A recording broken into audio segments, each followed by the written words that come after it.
সাবেক ছিটমহল, করলা ও পোয়াতুরকুঠির বাসিন্দাদের সাথে দেখা করলেন উত্তরবঙ্গ উন্নয়ন মন্ত্রী উদয়ন গুহ। বুধবার দুপুরে উত্তরবঙ্গ উন্নয়ন মন্ত্রী করলা এলাকার সাবেক ছিট ও বামনহাটের পোয়াতুরকুঠি এলাকার সাবেক ছিটমহলে পরিদর্শনে এসেছেন। মূলত চলছে এসআইআর পর্ব, আর সেই জায়গায় দাঁড়িয়ে মঙ্গলবার সাবেক ছিট পোয়াতুরকুঠি এলাকার বাসিন্দারা ফর্ম অস্বীকার করেছেন, কারণ 2002 সালের ভোটার লিস্টে তাদের নাম নেই। 2015 সালে ছিটমহল বিনিময়ের পর তাদের নাম অন্তর্ভুক্ত হয়েছে। এমন পরিস্থিতিতে এই দুটি সাবেক ছিটমহলে গেছেন মন্ত্রী উদয়ন গুহ এবং বলেছেন ছিটমহলবাসীদের সাথে। আবারও জানাবো,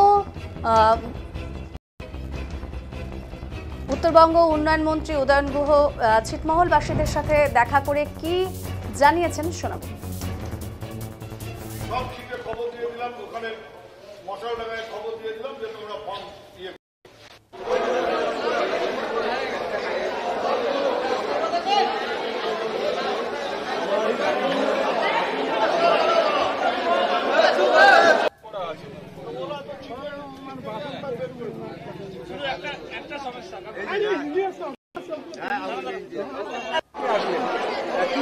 এটা ফর্ম তো নিতেই হবে।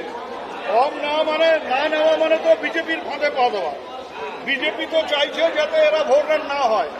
বিজেপি চাইছে এরা যদি ভোটার না হয় তাহলে বিজেপির লাভ। সেই জন্য বিজেপি উস্কানি দেবে যে তোমার ফর্ম ফিল আপ করার দরকার নাই।